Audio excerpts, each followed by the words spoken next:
Y es un gusto volver a convocar al periodista y escritor Gustavo Battistoni desde Firmat, quien está trabajando en distintos temas vinculados a la historia de Santa Fe, a la historia de Argentina, a la historia de nuestra querida Patria Grande. Y a propósito de una nota publicada por el diario El Correo de Firmat, una nota sobre Manuel Leyva, muy interesante, cuánto que desconocemos de la historia de Santa Fe, de los vínculos de esa historia con nuestro presente, y para eso lo convocamos a Gustavo, muy amable como siempre. Gustavo, ¿cómo estás? Hola, ¿cómo te va, Luis? Gracias por este espacio que me das para difundir, como bien planteabas vos, a estos notables olvidados que tenemos que recuperar. Bueno, escribamos un poco líneas centrales sobre Manuel Leyva, quién fue, y después vamos por sus particularidades. Bueno, cumplimos el 1 de mayo 170 años de la sanción de la Constitución Nacional, y Manuel Leyva fue el fogonero, el pregonero, como lo llamó muy bien Ricardo Palma, un gran historiador correntino, de esa Constitución. Y de la importancia que tiene Leyva, ¿no? Porque es increíble que se gasten páginas y páginas sobre la Constitución Nacional, su importancia, y no se explique realmente por qué primero se sancionó en la ciudad de Santa Fe, y después por qué personajes como Manuel Leyva, como Domingo Cullen, como Pedro Ferré, como Estanislao López y tantos otros hicieron tanto por la Constitución Nacional. Sin embargo, uno lee la prensa y parece que la Constitución fue un hecho pergeniado desde la provincia de Buenos Aires o de la ciudad de Buenos Aires, cuando la ciudad de Buenos Aires no suscribió la Constitución de 1853, es decir, se adhirió después cuando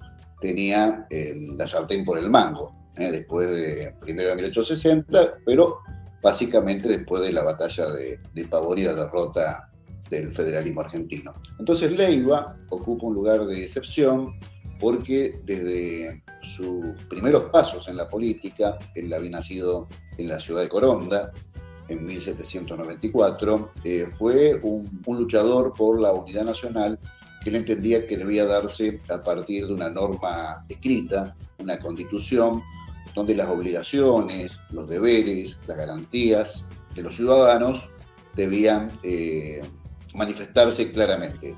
Y Leyva, como te decía, es un absoluto olvidado, un ninguneado, un personaje que sigue siendo ocultado en gran parte por su lucha federalista. Claro, hay una frase que, digamos, hace referencia a esta gente que ha dado tanto y que está en el subsuelo, ¿no?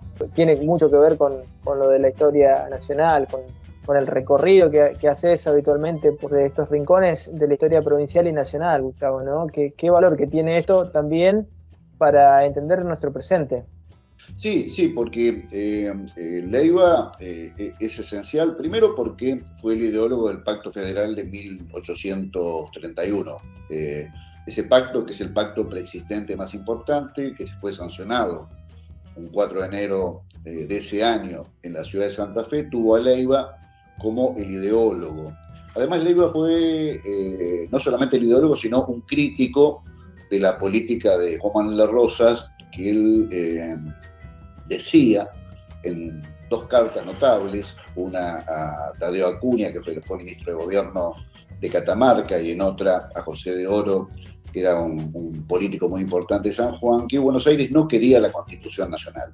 Buenos Aires quería mantener el monopolio del puerto y de la aduana, quería tener un país inconstituido, donde, como la provincia más rica que era, fuera hegemónica, y en dos cartas notables que tendrían que ser estudiadas en las escuelas secundarias y también en la universidad, Leyva desenmascara el falso federalismo de Juan Manuel de Rosas y de la provincia de Buenos Aires, lo cual le valió una crítica terrible, una crítica despiadada de la prensa porteña de su época, diarios como El Lucero, el Cosmopolita, lo criticaron terriblemente, pero Leyva, que era un hombre difícil de arredrar, que no le tenía miedo al poder de turno, le contesta en una carta notable de octubre de 1832, donde él explica que realmente lo que necesitaba la Argentina para emerger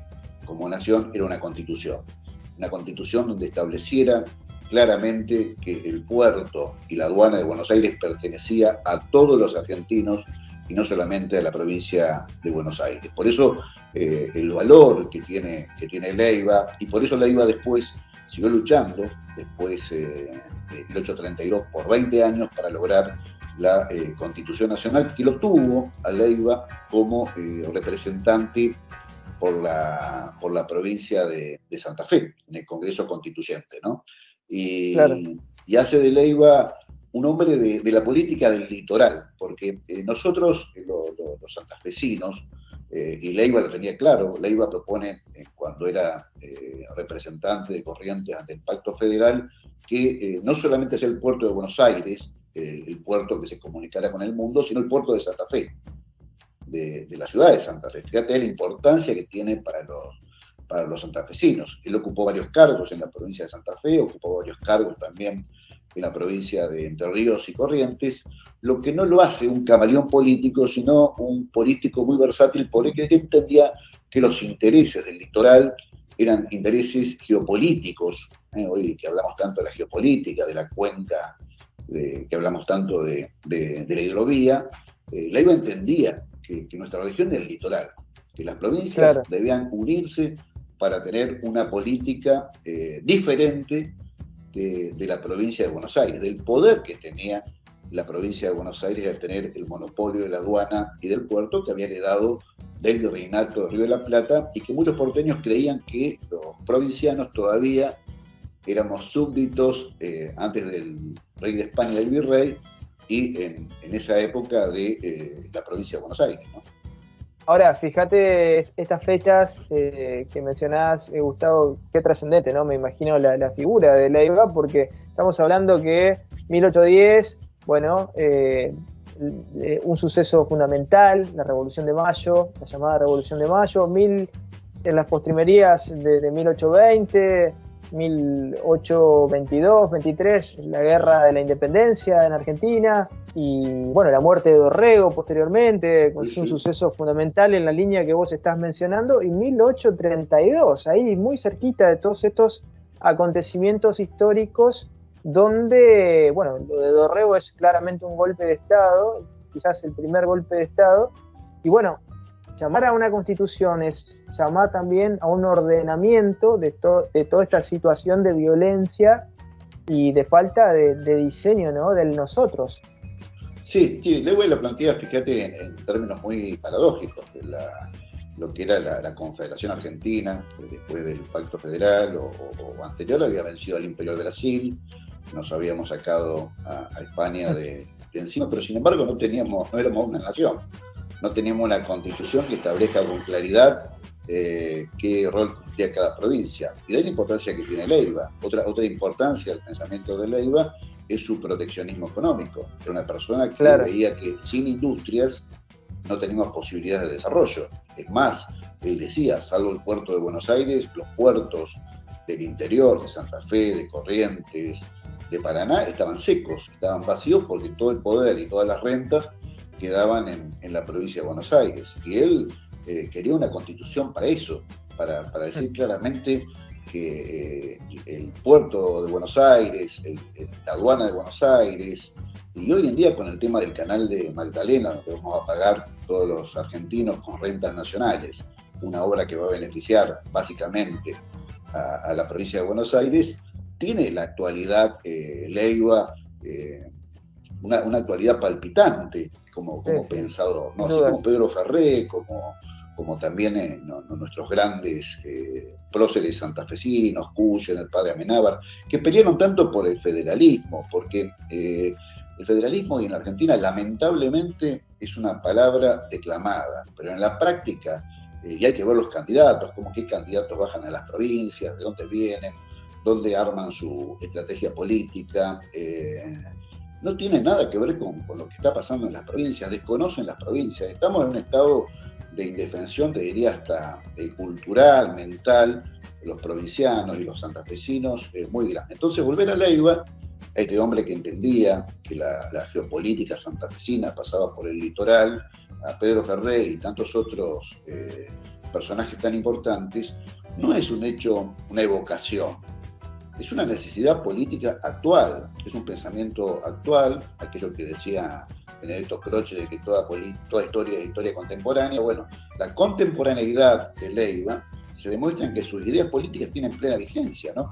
Por eso ha sido ocultado. A mí me gusta citar siempre a Raúl Scalabrini Ortiz, que hablaba de una sabia organización de la ignorancia. La sabia organización de la ignorancia es que nosotros no conozcamos a personajes tan importantes que tanto nos pueden dar para tener una política federal y republicana clara. Claro, y somos una nación muy joven, sí. Gustavo, ¿no? Una nación que, bueno, que no pudimos ser, como siempre afirmó Abelardo Ramos, hoy somos Argentina porque no pudimos ser Latinoamérica, ¿no? No pudimos ser Estados Unidos de América del Sur, y el federalismo tiene que ver, ¿no? Se cruzan las ideas vinculadas a la patria grande también allí, ¿no? Porque siempre lo hablamos, hay mucho ida y vuelta en una época muy álgida, pero esto del federalismo también tiene una matriz vinculada a la idea de un nosotros más continental, ¿no? Claro, pero fíjate vos que a pesar de nuestra juventud, Estados Unidos también es una nación joven. Sin embargo, los norteamericanos, de los cuales tenemos que aprender mucho, a sus pensadores federalistas, y están en ese libro maravilloso que es El Federalista, que estudiamos en ciencia política, en abogacía, los norteamericanos lo traen permanentemente a la actualidad, y nosotros, a nuestros grandes federalistas, tal es el caso de Leiva, de Ferré, sí, de López, de Artigas, ni más ni menos Artigas, los tenemos ocultados y no conocemos su pensamiento. Cualquier norteamericano en la secundaria estudia a Jefferson, a Jay, a Hamilton, y nosotros en la secundaria, en la universidad, no estudiamos el pensamiento de nuestros federalistas. Y ese es un pasivo realmente enorme que tenemos culturalmente, porque si en vez de estudiar el pensamiento de Mitre, de Rivadavia, estudiáramos el pensamiento de Leiva, de Ferré y todo esto, de Artigas, de López, nuestra situación cultural, y la cultura es importantísima en una sociedad, sería otra. De ahí la importancia, es increíble que las calles de nuestra querida provincia de Santa Fe o del litoral no estén llenas de nombres de Manuel Leiva, de Pedro Ferré, de Artigas, de todos estos grandes hombres que han dado lo mejor de sí para tener un país diferente. Entonces, el pensamiento colonial básicamente es el conocimiento del pensamiento extranjero y el desconocimiento de lo propio. Esa es la base del pensamiento colonial, tal como nos enseñó el gran Arturo Jauretche, también el Colorado Ramos y otros gigantes del pensamiento que tenemos que reivindicar. Y eso es lo que nos pasa, nos han vaciado el pensamiento nacional. No tenemos pensamiento nacional y tenemos un pensamiento reflejo de lo que pasa en los demás países. Por eso sería una buena tarea que en nuestras universidades, en nuestra escuela secundaria y primaria, en vez de estudiar el federalista de los estadounidenses, hagamos nuestro propio federalista con las cartas, los razonamientos, las constituciones y las ideas de nuestros grandes pensadores y luchadores federales. Y también, Gustavo, anexando a tu vocación pedagógica, podríamos añadir la necesidad de gestar escuelas de formación política más allá de las academias y de los espacios institucionales del Estado, ¿no? Porque hay un vacío enorme en nuestra dirigencia, hay un vacío enorme en el ciudadano de a pie en estos temas y en temas fundamentales y básicos. Así que te agradecemos enormemente por este trabajo que venís desarrollando allí desde el correo de Firmat y tantos espacios, y la seguimos en cualquier momento. Bueno, gracias Luis, y un saludo a toda tu audiencia, y a seguir peleando por una Argentina federal. Sin duda, sin duda.